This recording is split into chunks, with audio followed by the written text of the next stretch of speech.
Li kolanên bajarê Wanê komek muzîkvan ji bo piştgiriyê bidin mağdurên Erteja Xerpetê stran gotin û alîkarî xwastin. Piştî Erteja Xerpetê ku bi Tirkî Elezîz tê gotin, hin sazî û dezgehên sivîl ên li Wanê ji bo kesên ku ji Ertejê zirar dîtine alîkarî berhev dikin û dişînin.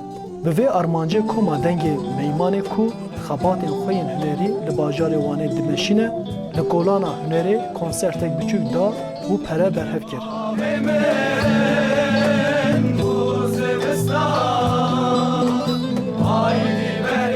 Rûnişvanên bajar jî li derdora wan civiyan û piştgirî dan sazbendên ciwan. Dengbêj Suat Şeylanê ku di sazkirina bernameyê da cih girtiye, armanca bernameyê wiha bilêv kir.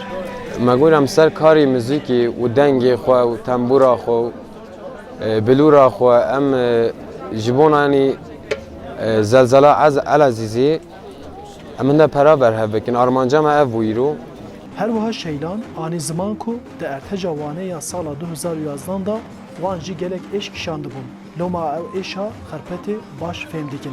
Şeylan got ku ji ber vê çendê xwastine ku bi riya muzîkê balê bikişin li ser rewşa mağdurên Ertejê.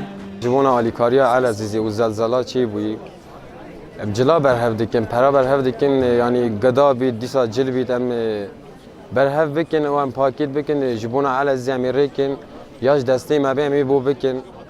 Ku zelzela Wanê jî çaxê çê bûyî yanî hat serê me jî û em vê aciyê dizanin em ji bo Elezîzê vê gavê yanî ya ji destê me bê em ê bikin îro. Di bernameyê da kilama arêk ku ya herema koçgiriyê û navdar e hat gotin.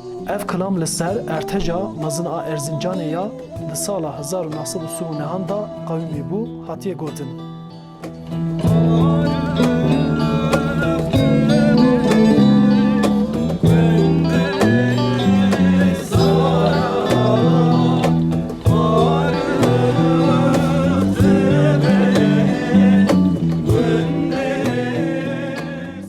Mazlum Anaç jî got ku ew xwedî derketina mağdurên Ertejê wekî peyvêrekî mirovahî li ser milên xwe dibînin û bi vê mebestê wan ev bername organize kiriye. Wî her wiha ji gelê Wanê piştgirî jî xwast. Em dibêjin mesele îsanetî yani.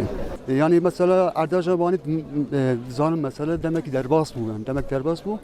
Hiç piştgirîk jî henin yani. Hiç piştgirîk jî henin yani. Em dibêjin Elazığ Malatya çık pak nake yani.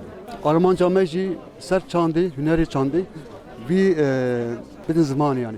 Hêjayî bibirxistinê ku roja înê 24 Rêvandanê li bajarokê Sîvrîciya Xerpetê 6.8 pîle Erteş pêk hatibû. Di encama Ertejê da li Xerpetê û Malatyê 73 avahî hilweşiyan. Li gor saziyên dewleta Tirkiye li her du bajaran heya dihe, herîkên çilûyê kesan jiyana xwe ji dest daye û hezaran zêde kes jî birîndar bûne. Arif Aslan, Dengê Amerîka, Wan.